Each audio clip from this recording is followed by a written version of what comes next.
Michelle, I want to briefly return to technology. I know you talked about it in a very concerning way and some things that have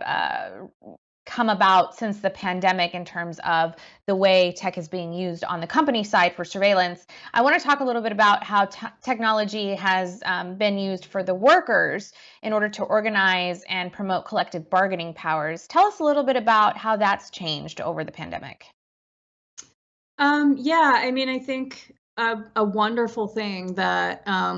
we've been able to do through our platform, and that workers have been able to do on a number of different platforms, and usually using popular technology tools, is to communicate with one another and to share concerns and grievances across space and time, in order to build power inside of their companies. So when you look at groups like the Gig Workers Collective,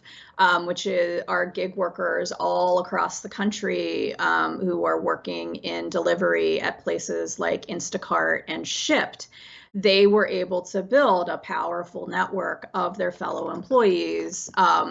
who are working at all different hours, who are working in all different places, who don't have like a water cooler to gather around, or a locker room to meet one another in, but are able to communicate with one another, and collect information from one another about what's not working inside their workplaces. And you can say for sure the same thing about the Starbucks worker organizing, being able to amplify one another's fights, to be able to share stories of people who are being fired every day, so that that doesn't happen under the cover of darkness, and it doesn't happen in a way where any one individual can be blamed for what the company is choosing to do. You look at the ways in which the Chris Smalls and the Amazon Labor Union have used social media and various communications platforms in order to get their message out. Like, I think that the ways in which we're able to take a fissured economy, an economy in which franchises make it so that you only know 6 to 10 other workers in massive companies with hundreds of thousands of employees, or in gig, you're always kind of working alone. The ways in which workers have been able to use technology to create virtual spaces to find one another and to share their concerns and to come up with campaigns has been really inspiring. And it is the thing that workers have done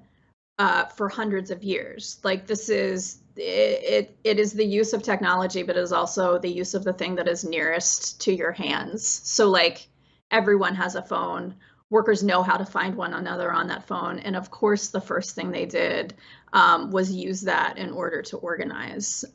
So, I also think that based on that expertise and the ways in which people have been able to use these technology tools to organize, that is the indicator that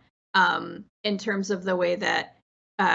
technology is being implemented at their own workplaces by their bosses, that maybe these workers have some expertise about how to do that better and how to do that in a way that isn't about extraction, domination, and surveillance, but instead about improving their ability to do their jobs.